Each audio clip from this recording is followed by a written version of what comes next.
to Film Ireland interview with the great Wayne Byrne, who's become something of a regular in the last, I don't know, is it 5 or 6 years, Wayne? 5 years.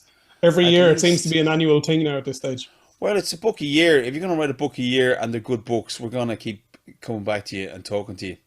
So, Wayne, I first met Wayne when he did a beautiful volume on Tom the Chiller. And then he followed that up with two books almost back to back. One on a great cinematographer called Nick McLean, and another on Burt Reynolds. And his last book, only published how long ago, Wayne?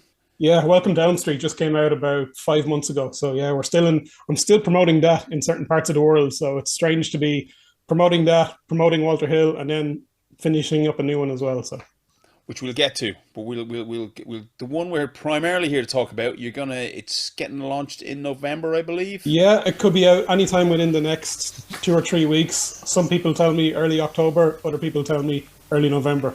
Who knows? Fantastic. And the book, finally, we get into the title of it. It's Walter Hill, The Cinema of a Hollywood Maverick.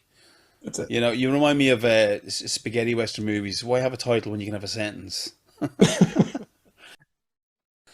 Why did you go down the route and decide that we needed a Walter Hill book? Because I wanted one. That's usually the case. That's usually how these projects start, because they're the books that I wanted to put on my shelf. There was no books on Walter that I could buy, so I really wanted to have one. And I just felt, like I have with my other subjects, that he should be written about in some kind of, you know, literary tome, in some deep critical consideration It's and amazing cultural that consideration. that he wasn't. I think there was one book existed in France, and that was it. That's right. It was a French or Italian book. I can't remember, and it was printed quite a long time ago. But yeah, I just felt the time was right. And like I say, I'm going through all my kind of my heroes here with all these books, and Walter is certainly one of them. And I was lucky enough that I knew some people in his realm. I mean, people who I've met on other books and people who are friends and acquaintances of mine. So when I kind of started coming up with the idea of doing a Walter Hill book, I was able to reach out to them and kind of at least get to see if they would be interested in talking to me for a book if I was to do this. And of course, going into this, I never thought that I would get to speak to Walter Hill, because I'm aware that he's not somebody who likes being interviewed, commentating on his movies, even looking back at his movies. As he said to me, once they're finished and they premiere, that's it, they're gone. He never looks at them again. He says that when when channel surfing at night, his wife might stop on one of his movies and he'll just say, "Turn the damn thing off." So he's not a guy to really want to spend too much time looking back on his career. So I just didn't think I'd get him. So I kind of pursued the idea of the book, thinking, oh well, I'll write about the movies and I might get to talk to some of these people I know who he's worked with and worked in these movies. But some people said, "Have you talked to Walter?" And then other people said, "Well, I'll talk to you if you talk to Walter." So then I was like, "Oh crap, maybe I do have to actually try and get Walter if I want to talk to these other people," because it was like Burt Reynolds in that if people are going to talk to you, they want to know that this is legit. They don't want it to be kind of a half-assed, in Burt Reynolds' case, kind of more of a tabloid kind of piece or a personal piece. But I was lucky. Some of these guys knew my work. They knew how I treat my subjects. They knew that I'm serious when it comes to writing about these artists and their work. So I was able to get some good references there. People who went back to Walter and said, "Wayne's trying to talk to you. You should do it. He's a good guy. He knows what he's talking about." So it eventually got to the point where Walter said, "You've been talking to all my friends, so maybe I think I should talk to you." You know, so that was great. I talked to Walter twice, so we covered all of his movies over 2 nights, and it was great to get him. And I found out that he was, as I say, not one for dwelling too deep on his work. Where we really kind of sparked was talking about other things, talking about directors we both loved, talking about old Hollywood, things like that. And I think that kind of maybe opened him up a bit more to talking about then his other work, because we talked so deeply about, say, Raoul Walsh and old Hollywood, we were able to talk about The Getaway and Hickey and Boggs and other things that were kind of came about because of his love of those movies.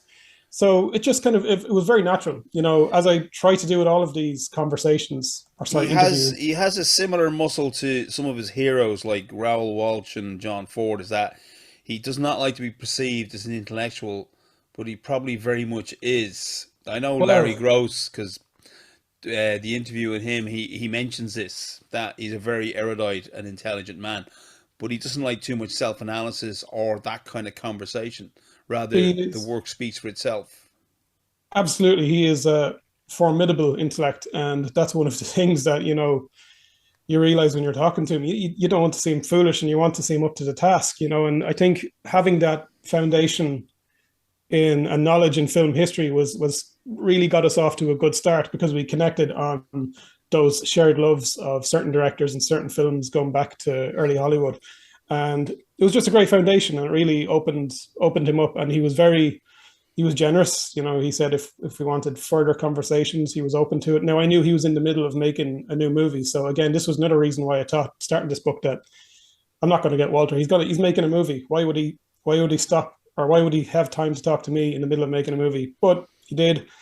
We chatted, and it was great. So getting Walter on board was really kind of made it feel as legitimate as you can get. As I say, it's a boon to have him, because he doesn't do these things very often. He really does represent the last of a breed almost. He's the link between New Hollywood of the 70s and Hollywood going right back to the 40s, 50s, and 30s, even in terms of that kind of attitude and the kind of storytelling, but also the fact that he worked his way to directing through writing. And that first film was probably one of the greatest debut films ever made, Hard Times. Yeah, and it feels like it could have been made in the 40s by John Ford or something like that. You know what I mean? It's such a self-assured debut right out of the gate, and then he goes and makes The Driver, which is completely different. It's very, probably more new wave and European influenced, whereas Hard Times is very much like, one of the auteurs of the old Hollywood system. And that's one of the things I love about Walter. He has that kind of, what I would say, a kind of a working class resolve about him, in that even though he is very much an artist, very much an auteur, he has a certain working class approach to filmmaking, which I very much admire. And it's the way I approach writing books as well, which is you get in there, you go to work, you finish it, you move on, you work, get on to the next one. One of his most famous movies, I mean, it certainly has a huge legacy, and it was a huge cult immediately it came out, was The Warriors. It kind of marks him for a lot of people, yet it's not one to paint the character of his work, but it is his most famous movie probably for a lot of people. It is, yeah, and it's a curious one that has become such a huge. Not, I wouldn't. I think it's beyond a cult movie at this stage. It has become, I guess, a classic of American cinema. Not one of my favorite Walter Hill movies, and I certainly don't think it's representative of his talents at their best. There's certainly many more movies I would recommend to somebody before The Warriors, but The Warriors is very unique and so distinctive in its tone, in its style. It's hard to say. I mean, it's one of those films that has just taken on a life of its own. It's so visceral, and it runs along that tightrope between exploitation and something with a bit of real social subtext and a heart. Yeah, well, it's born of a sociological essay, which is Saul Urich's original book. So it comes from social origins. And of course, Walter brings the kind of the Greek mythological elements to it, as he does to many of his films. So it's rooted in these very, very serious, very dense thematic subtexts. So the surface element of The Warriors, sometimes I think maybe does that subtext get lost, especially in the kind of the more recent version of it that came out in 2005, which put back in the kind of comic book panels that I know Walter originally envisioned in his original version. But I always preferred the original theatrical version because it felt grittier. There was something about, without the comic book panels, it makes it more of a kind of a grimy New York, 70s New York movie. I don't know, something about the comic book panels takes me out of that a little bit, and I admire that Walter got a chance to at least present a vision of what he originally envisioned, but wasn't able to at the time because of the executive empowerment. It does push hard away from Saul Urich's original idea, which was a much more grim reality. The elements of fantasy are stronger than they probably even seemed at times, because it came with such controversy between the gang. It was the first film to have an effect in cinemas like that, and that the media pushed that really hard, even though it wasn't of the high escalation that they marked it as being. So it comes tainted with that. So as you say, time and distance Yeah. it feels like a very different film, and a very humorous film, and it's got a lot more going on. Yeah. Oh my God. Yeah. And for me, one of my favorite things about The Warriors is the cast because there's no real, well, there's people in it who became, more recognizable over the years. But at the time, these were not name actors, you know what I mean? And it's very much an ensemble piece with no particular lead. I know the de facto lead is Swan, Michael Beck's character, just because he's kind of the handsome hero in the end. But there's no, it's there's nobody you can pick out at any stage in the movie.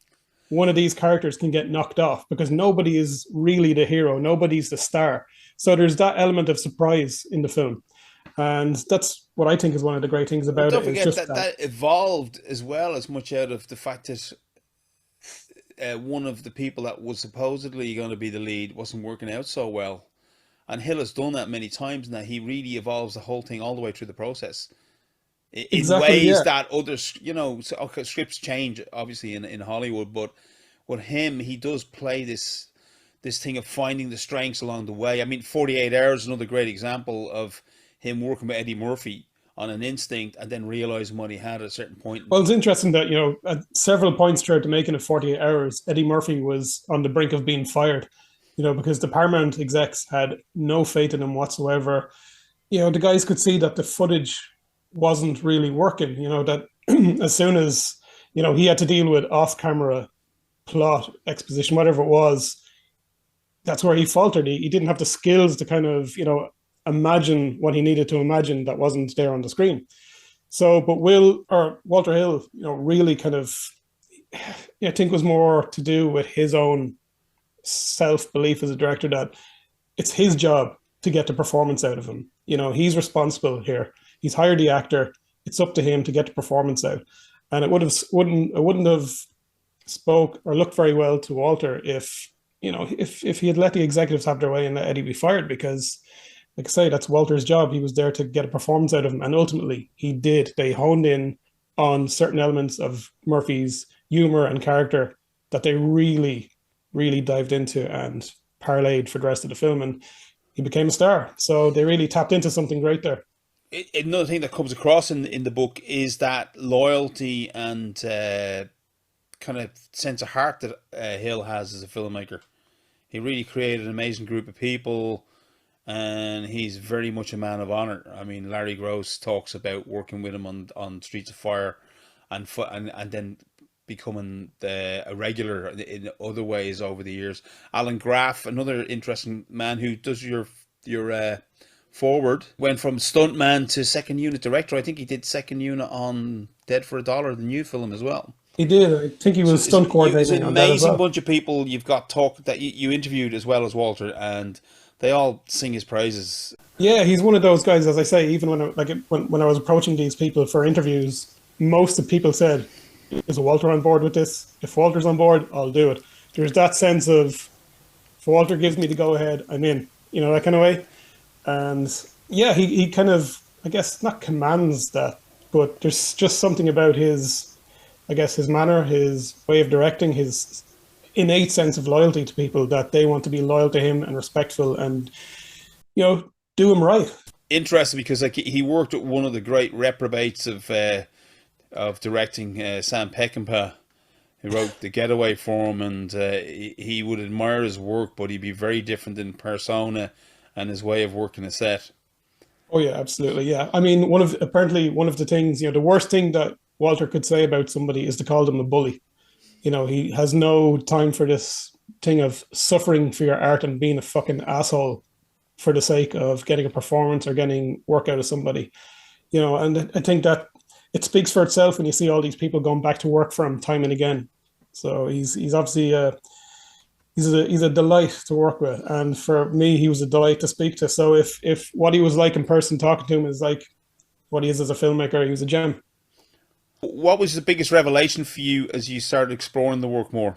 The films that I ended up loving more than I expected. So I ended up, going into this, I had my old favorites. You know what I mean? You have your 48 Hours, your Southern Comforts, things like that, which were always my favorites. But then over time, as I watched the movies again and again, certain films which I thought were kind of mid-level or down the end, all of a sudden I saw something different in them. And all of a sudden now I think I find myself going back to the likes of Last Man Standing, Another 48 Hours. You know, Extreme Prejudice was always one of my favorites. But again, that's just been elevated in my book because I've seen it's one of the great things about doing these kinds of books is you're so intensely focused on everything about them, from the production, the writing, the directing, the action, the acting, everything. You're so focused and you realize, God, there's so much more here than I ever realized.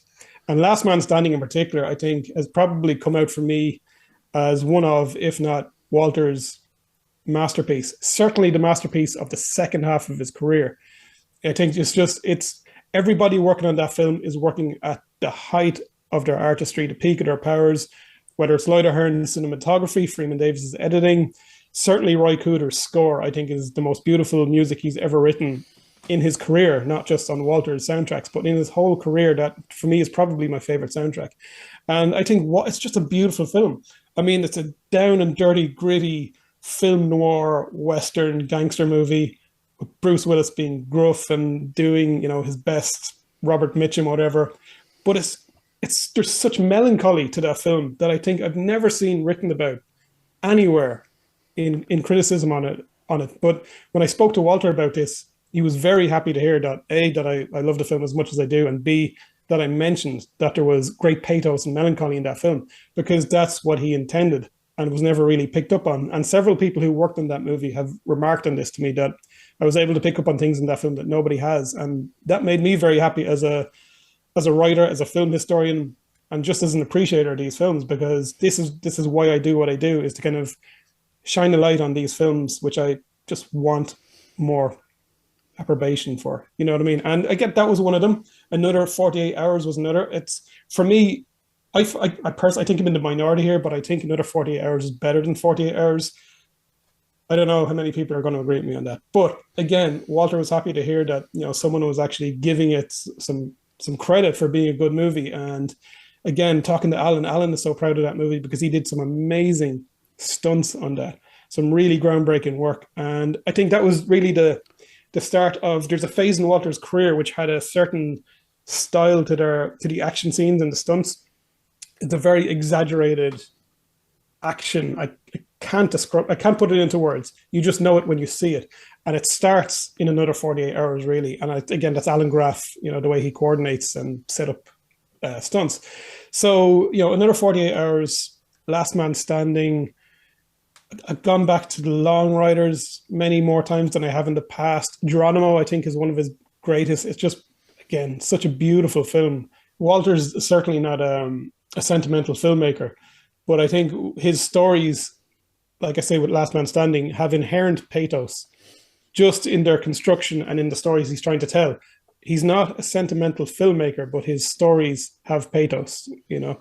So I think that sometimes doesn't get spoken about enough about Walter Hill, because we hear a lot about, when people talk about Walter Hill, we hear about masculinity and we hear about men's men. And yes, those things are all in there. We see they're dirty words at the moment.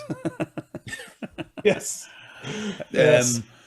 What's it's gonna? My name is gonna in my head, and I don't know why. His Sierra Madre. Oh, Trespass. Well, that was actually one of my earliest favorites of Walter's, and it's been there, like with, as I say, with Southern Comfort and 48 Hours. It's just been there since kind of childhood almost. But yeah, as you mentioned it's probably the biggest chapter in the book, actually, in terms of just length, because I had so much I wanted to say about it and write about, and I interviewed a lot of people from it as well. So I really dug in deep on that chapter, and it is, again, it's an undersung masterpiece in there in the Walter Hill canon. It had an unfortunate release, you know, similar to The Warriors, in that there was some social things going on at the time, which it was just bad timing. You know, the Rodney King riots, the LA riots were happening right at that time. And, you know, you had headlines talking about looters, and the original title of the movie was The Looters. So Universal were very tentative about releasing it. And even when they changed the title, they changed the ending to be less contentious, racially speaking. They still just dumped it. They dumped it out on Christmas Day in 1992, which was an awful, awful time to release such a film. And I think it ended up coming straight to video over here, which was probably Walter's first straight to video movie over here. which is a crying shame because that movie really upped the ante in terms of the aesthetics. That was Walter's first movie with Lloyd Ahern as a cinematographer, and it's such a visceral film. They brought in elements of, they juxtaposed the film stocks with VHS camera, handheld stuff. It's an amazingly put together piece of work. And they did the same with Wild Bill a couple of years later, where they kind of juxtaposed film stocks and VHS and all that kind of thing. It's just such an unusual style for a mainstream movie at that time. And it's such a shame that it's just... Trespass was an early Gale and Zemeckis script as well, wasn't it? It was, yeah. Zemeckis, Gale wrote that back in the late 70s, I think it was. And it was what did Gale say about it as a Christmas movie? Oh, he was... I think he's still apoplectic about that, you know. But, you know, it's interesting because it had its origins as, you know, it was coming off, you know, Deliverance and Fort Apache, the Bronx. So, you know, this whole idea of, instead of having the city boys going out to the country, you have the country boys going into the city, you know, and then you bring in the Fort Apache, the Bronx element, which is the social deprivation and, you know, gangs and cops and all this kind of thing. So yeah, it's such an interesting movie. And again, like a lot of great films like that, I think it's your second or third viewing that you go, oh wow.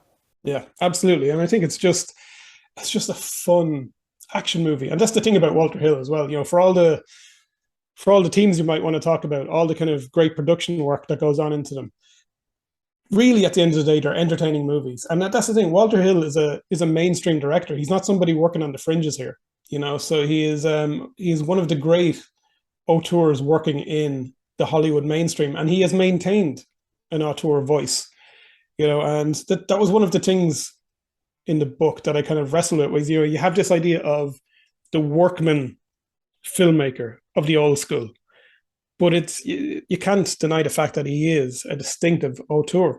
So, you know, I opened the book discussing, you know, the auteur theory and what that means in relation to Walter. And the final pages of the book, you know, really kind of wrap it around and say, you know, he is an auteur, but it takes all these people to bring that auteur vision to the screen, all these regular collaborators. And Walter's the first man to, you know, deflect praise and put it on to his collaborators. So it's a book which really is a celebration of collaboration.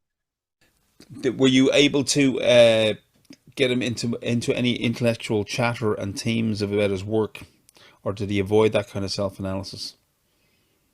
I did it because I didn't think that that's the kind of avenue he wanted to go down, and, you know, I kind of left the ball in his court for that one. You know, we didn't go too deep into thematic analysis. We kept it generally. I mean, there were other people who went there because, you know, they're screenwriters, or even some of the producers who come from that kind of, maybe, you know, screenwriting background where teams are key. So the likes of Larry Gross and Ken Friedman, you know, they're all about the teams and the ideas behind the movie, and they can fill in some of the things that I would have maybe liked to ask Walter about, but I didn't think, you know, that's where he would have went with it. Johnny Handsome, that's another movie that has kind of gone up in my book just from repeat viewings, and I think it's, again, another very, very stylish piece of work. You know, one of Mickey Rourke's best. Oh, absolutely, yeah. And it's just a great atmospheric piece of contemporary film noir, the likes of which we didn't see much of in the 1980s and haven't seen much of since. But that's the great thing about Walter. He can just go from all these different styles and different genres, and there's still just an indelible piece of Walter Hill footprint in there. I suppose his most unusual film really is Brewster's Millions. If you want to talk about that briefly, because it's not for bad reasons, it sticks out like a sore thumb as a movie. It's a remake of a famous Hollywood film, which is actually an adaptation of a book about a man who inherits money. If he can spend X amount of money within a short space of time, he gets to inherit $1 billion or whatever.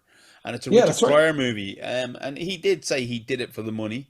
But what else do you have to say about making that film? Well, when I look at that film, again, I brought this up to Walter, we talked about it in the book, is, to me, that's his Frank Capra movie. And it makes sense to, when I look at it and I say, okay, this is Walter doing Frank Capra. And when I asked him about it, and I spoke to Larry Gordon about it, the producer, and yeah, they said, and Herschel Weingrove, the screenwriter, they all said, yes, we were doing our Capra-esque movie.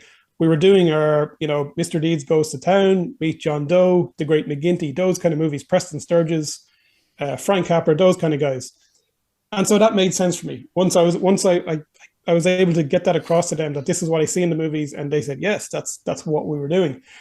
That opened up for me the chance to write about that. So to me, it was never just a throwaway 80s comedy with Richard Pryor and John Candy. It was always Walter Hill, once again, going back to these old Hollywood forms, but doing it in an 80s manner. And it makes sense. To me, mostly I get elements of Meet John Doe in it. You get the kind of the sporting hero who is also, working class, but he becomes an accidental man of the people kind of thing, and that's a very Capra-esque kind of concept. But I think it's brilliant, and there's some very stylish touches in there, which are very Walter. He's never considered a comedy director, but there's a huge amount of humor through all his work. No matter how dark it gets, there's always humor there. Well, that was one of a run of 3 films that he did in the 80s that he said, he for the first decade of his career, he did some pretty tough movies, tough action movies and thrillers. So, he said he'd try and let's tap into this youth market and see what we can do. And, he did Streets of Fire, he did Crossroads and Brewster's Millions. And again, each of them is very, very different, but they all are kind of, youth oriented to some degree. I guess Brewster's Millions is probably the most obvious one, as in, I remember watching that when I was about 7 years old, and just enjoying it as a Richard Pryor and John Candy comedy. You can enjoy it on that level. Yeah. But also unusual is Supernova. It doesn't even have his name on it. That's right. And, it was one of those things where I brought it up to Walter, I mentioned it, and he said, you were brave. I know. I had to, I said, why not? And if I'm going to write a comprehensive book on a man's career, he did work on it. But as he said, it's not his movie anymore. His name isn't even on it. So I didn't push it, but I did talk about it with other people. And I spoke to the original writer, William Malone, and I spoke to Jack Shoulder, who came in and took over the film after Walter, before Coppola eventually came and took it over. I spoke to Lloyd Ahern, his DP, and I can't remember who else, but they're in there. But yeah, I mean, this is where I had to put my film historian cap on, and say, well, listen, it's part of the man's career. He worked on it, and it's an interesting story to tell in terms of what happened. And you have a film here which is the result of 3 very distinctive filmmakers: Walter Hill, Jack Shoulder, and Francis Ford Coppola. They've all had a hand in what is the final product. It should also be noted, sorry to interrupt, that Walter Hill is one of the almost unspoken heroes of the Alien franchise. And it's his draft that most people would talk about within circles of being the one that really sold that movie. Despite Dan O'Bannon and Ronald Shusett being the originators and getting a lot of the credit, it was himself and Geiler, wasn't it, who put that script out that got the film made. And it was their Brandywine Productions was their company. And he was around, I think, wasn't he involved in the franchise for at least the first 3 to 4 movies? I think the first 3 movies. He was. Now, I didn't really go into it. You'll still see his name there due to whatever legal reasons. Oh, it's on all the movies right up until the most recent one. Well, I find it really interesting that, again, he put such I mean, that script is there to be seen online. It's worth any budding scriptwriters out there. It's interesting that he went to try to direct a sci-fi which was inspired in a way by the success of the Alien franchise in the first place. Yeah, it was one of those films that was in development hell for quite a few years. With William Malone at one stage was originally supposed to direct it. Wasn't the pitch Dead Calm in Space? That's exactly it. William Malone had seen Dead Calm and he thought, this is a Hitchcockian concept. How great would it be to put it in space? A few people trapped with a villain, a demon in this case. But it passed through various producers, various directors, various studios, landed with MGM, United Artists, and Jack Shoulder was actually originally hired to direct, but then Walter was brought in by Frank Mancuso. I guess Walter's bona fides are there from Alien, so I mean, if you're going to get somebody in to make a horror movie in space, it makes sense to bring in one of the masters. Now, in saying that, you mentioned Alien a minute ago, and that's one of the movies I didn't go into in depth talking to him about it because I'm sick of reading about Alien. So I didn't, I had the privilege of not wanting to go there or needing to go there. So I didn't go there. So, we reference it in several chapters, but it's not something I felt. Listen, if you want to read up about Alien, as you say, it's all online. There's plenty of Well, I'm only documentation. talking about it really from the point of view, the fact that it reminded me to talk to you about Walter Hill as a scriptwriter. He has that essence of putting a movie in your head that a lot of scripts would not be concerned with, because they're seen as mechanical pieces of work to get the job done, and everybody has to look at it to find out what they're doing. But he is a beautiful writer. You feel like you've read something and you've seen the film, and I know that script is talked about with that regard. But his Hard Time script, again, is another script out there well worth reading if you have any notions of being a scriptwriter, showing what you can do. Absolutely. And I think as well, one of the ones that came up quite often speaking to other filmmakers and other people he's worked with is the Driver screenplay. Everybody has kind of noted that as really kind of the definitive Walter Hill script, in the fact that it's the absolute bare bones. Yeah. But again, another influence is, again, we talked about Jean-Pierre Melville, is that it's definitely influence on his work there. Well, it's interesting. I spoke to Walter about this. If for us, films or cineasts, whatever you want to call it, film aficionados, we can kind of trace all these elements back. When we look at the Driver, we see Melville, and we see whoever else from the French New Wave in there. You say it to Walter, and Walter will say, yes, Melville was a great director, and Samurai was a great film, but he said something really interesting, which I loved. He said, we're all the sum of our influences. History is influence, and he says, we're all influenced by the masters. I mean, you can't say you're influenced by John Ford if you're not influenced by D.W. Griffith, and if you're not influenced by D.W. Griffith and all that kind of thing. It traces back to the earliest development of cinema, and before that, storytellers.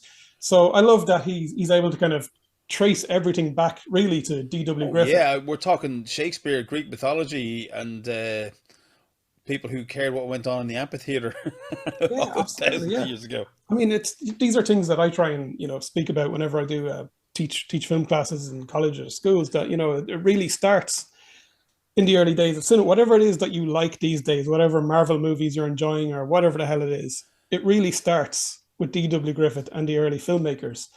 So it's important to acknowledge that influence, whether it's obvious or on the surface or not. And that's what Walter was saying, is it all goes back.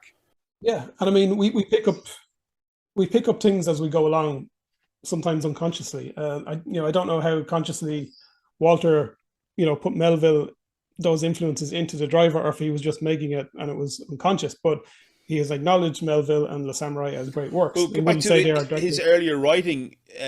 One of his first original script was Hickey and Boggs.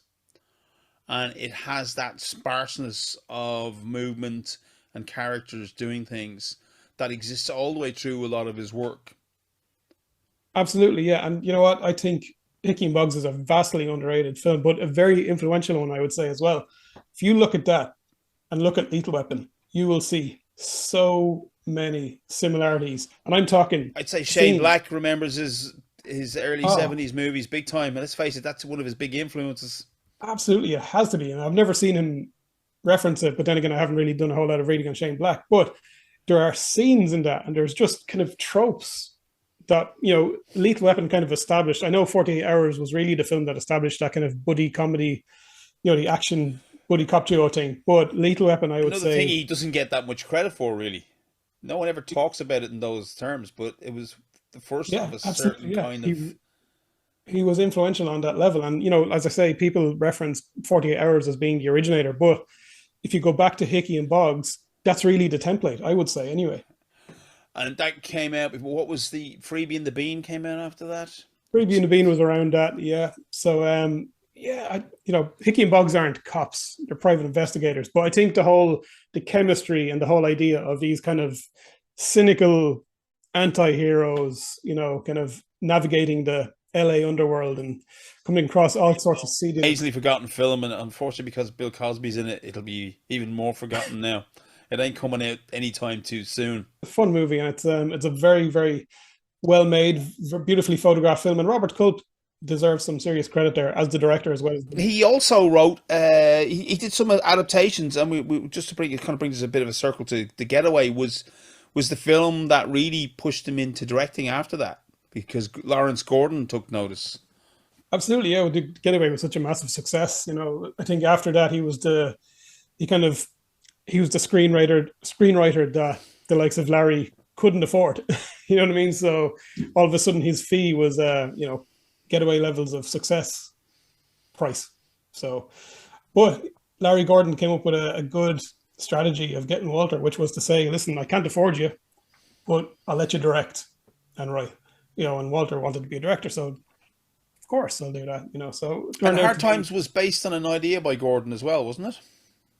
it was a script that had come to him, yeah, from another writer. And there was elements of Walter's grandfather in there, so he really connected to the material. As Walter said, that he feels that that film should nearly carry a screenwriting or a story credit to his grandfather, because there's a lot of elements of Cheney in there, of his grandfather in Cheney, and all those stories of these kind of roughneck workers back in Depression era America. yeah, kind of just scrambling to survive and doing what they can and just hustling, bare knuckle boxing and whatever they can just to do on the side to get a bit of extra cash. So it's it's a film that really meant a lot to Walter, I think, and he connected to it on that kind of emotional level. So that was some nice stuff to actually get in there in the book, was to talk about his grandfather's history. It kind of gave you an insight into Walter's family life that I'd never really read before in any kind of interviews. He's not someone who really talks about his personal life. You've interviewed a lot of people for this book. Tell me some of the favourite voices in the book. Well, I have to give a big shout out to Alan Graff, who did do my forward, and he's present throughout much of the book. All of it, And really. I've interviewed Alan, and there's going to be an interview following this one up, so please look out for that. It's a great man to talk to. It was a thrill talking American to football hero, stuntman, unit director, actor. He's in more things than people realise. But tell me more about Alan, yeah. Well, this is the thing, it was a thrill to talk to Alan. Apart from Walter Hill, he's one of those people, one of those faces that I've seen on my television screen since the age of 4.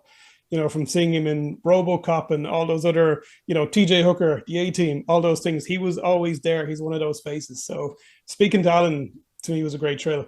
But it was special for this book because him and Walter have one of those relationships, which is, they're almost like brothers. It is a professional relationship, and it's interesting how it started, because it started as Walter being an admirer of Alan Graff's, because Alan Graff was this football hero, and Walter being such a big fan of American football, he knew Alan Graff. But then it turned into a professional relationship. Alan ended up acting in Walter's movies. He ended up eventually becoming a stunt coordinator, second unit director, and they've been pretty much inseparable for much of Walter's career.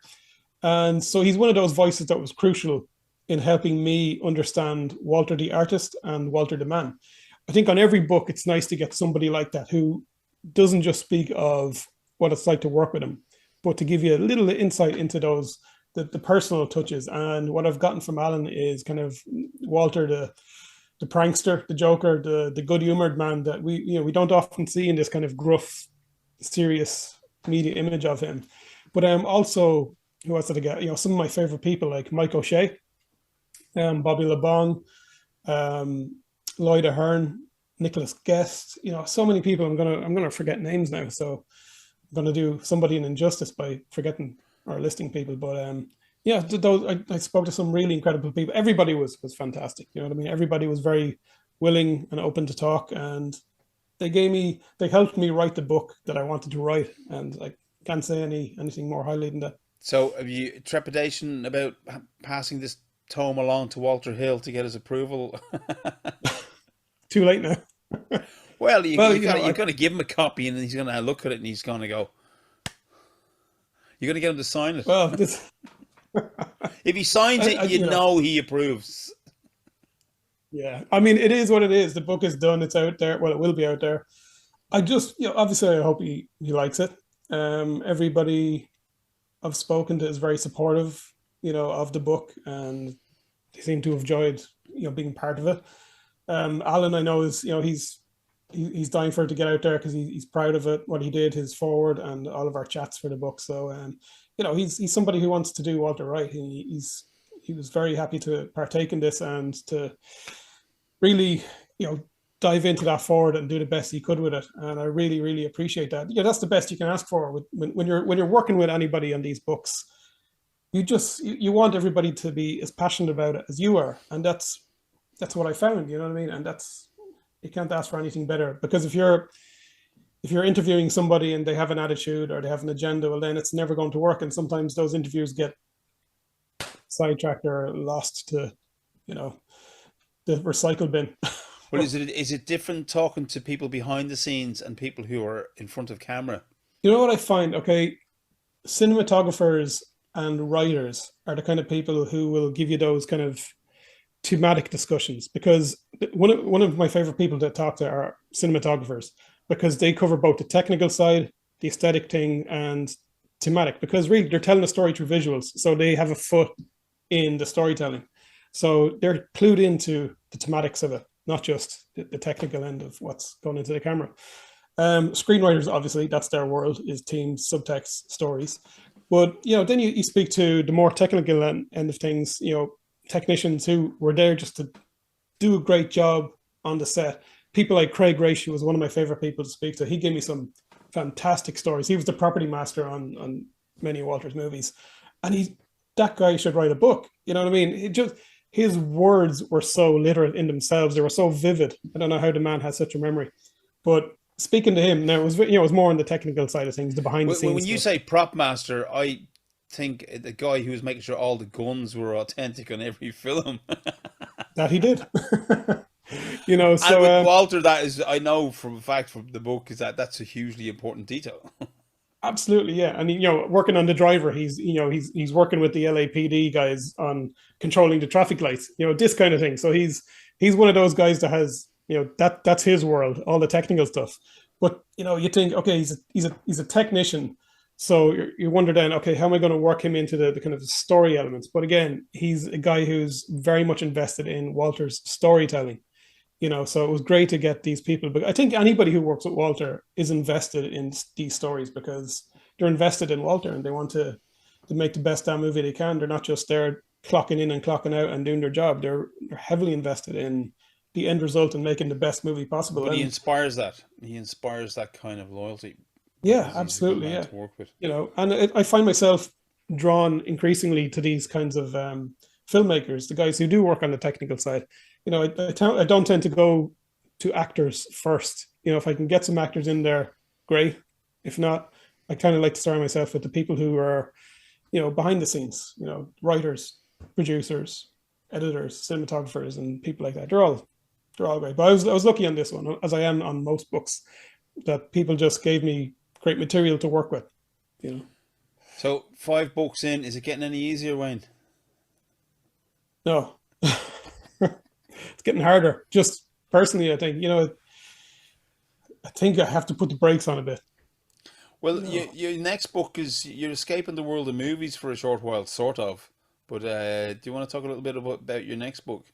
Yeah, my next book, which is just finishing up now, actually, and coming out next year, is called Hired Guns, Women of the Road and on Record in Alternative Music. So yeah, it is a music-based book. I'm stepping out of the film realm for a while, and I'm co-writing this book with a good friend of mine, Amanda Kramer, who is herself, I guess, a hired gun, woman of the road. She's been a professional musician who's worked with some pretty big bands down the years. She's worked with the Eurythmics, she's a member of the Psychedelic Furs, she played 10,000 Maniacs, the Golden Palominos, people like that. And I've known her for a very long time, and we're in the habit of talking to each other very often. And I was getting out of bed one morning and she texted me and she was like, hey, I have a cool idea for a book.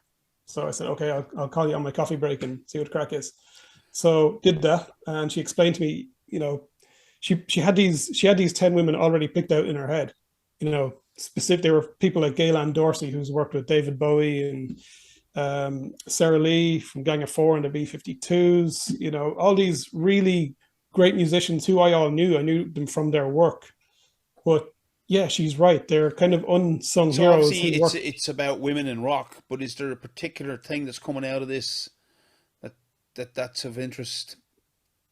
For me, it's just, again, it's kind of writing about art and artists that really interest me. These people have worked on albums that I love, and I'm, a big admirer of their work. So again, it's about the work. It's not about any agendas of oh god, no, feminism or anything like that. It's certainly not a socio-political tract of any Sounds sort. great. It's I love it already.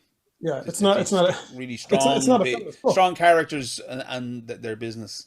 Yeah, we're celebrating these women who, you know, they work on huge albums and do big tours, but they don't often get the credit.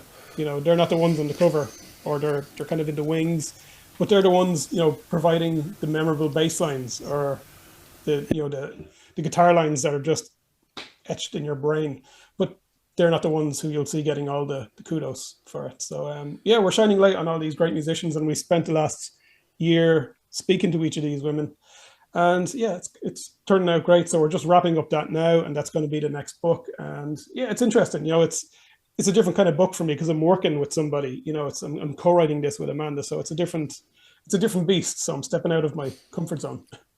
Fantastic. I look forward to that one as well. So we can say that this is end of October, beginning of November. We should be seeing your new book, Walter Hill, The Cinema of a Hollywood Maverick. I'm looking forward to that, and good luck with it, man. I hope it goes really well. Thanks for having me, and I'm sure we'll be talking again this time next year for another book.